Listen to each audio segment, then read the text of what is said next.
All right, ladies and gentlemen, boys and girls, welcome back. It's Dave. It's the Real Music Observer, observing real music in real time for real people, just like you and just like me. Okay, product placement. Here it is.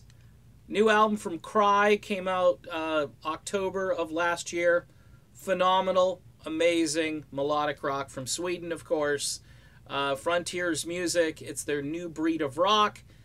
If you like tons of melody, great production, right on the cusp of being a little on the synth wave side of things, but I don't like hardcore synth wave because it sounds real cheesy to me. But this here, it's punchy and it's got some great songs on it.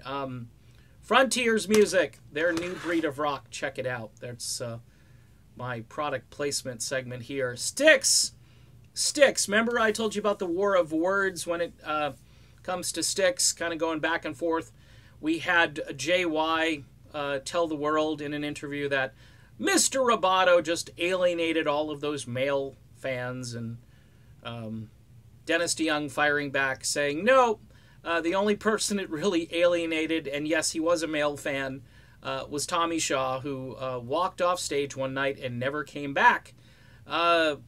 Dennis claims that Roboto, whether that was true or not, he believes if the band had stuck together, they would have countered with another album, which would have been more masculine. It's just, I don't know. And I've investigated this backward, sideways, forward.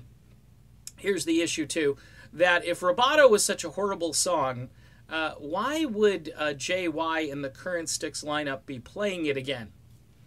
And why continue to go after Dennis DeYoung, who actually isn't really slandering anybody? He's just telling the truth about, you know, some events that occurred, whether that be, you know, Tommy Shaw's cash flow issue, the lack of output from JY, which it's self-evident. Look at album covers, and you'll see last names and so forth affiliated with song titles.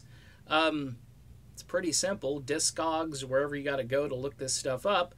But here's the interesting part of all of this, is that Dennis DeYoung got the rights to say, it's, you know, me and the music of Styx. Styx got to keep Styx, which they should have had a little disclaimer, like I always say, that says Styx performing the music of Dennis DeYoung, because that's kind of mostly what they're doing.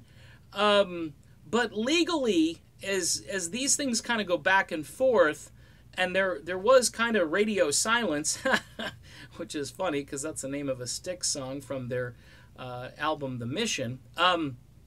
There was radio silence for quite some time, and then all of a sudden, you know, Dennis started Facebooking, and we had the big interview with Dan Rather and Tommy Shaw, who sat down and told Dan, I just want to be happy, Dan.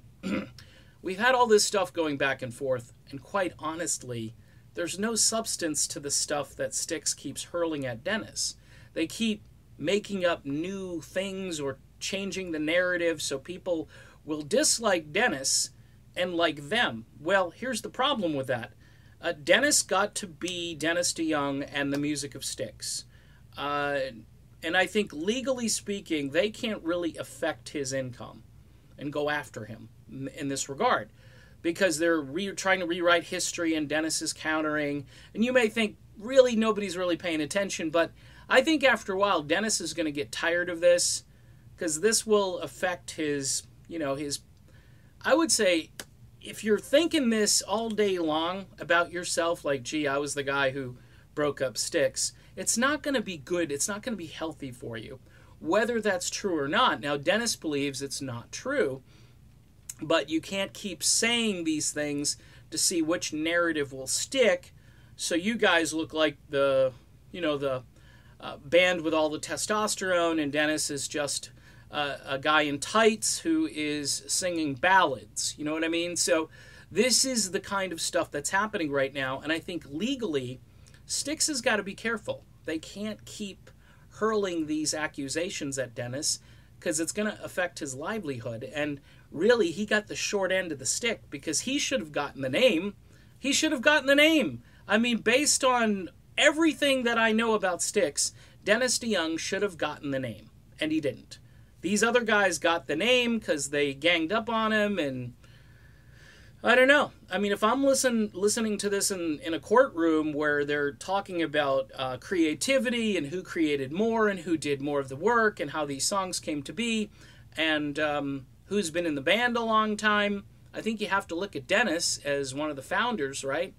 And I don't know why or how he didn't get the name to this band, but I think the other guys, I think they'd really do themselves a favor by being quiet at this point, because doing these interviews where they just randomly say, well, Roboto lost us all our audience, but yet you're playing Roboto live in concert these days. So apparently it wasn't the train wreck that you said it was back in 1984.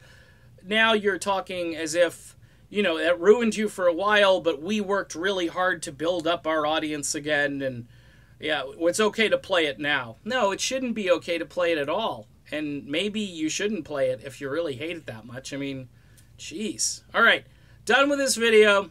Legal ramifications down the road.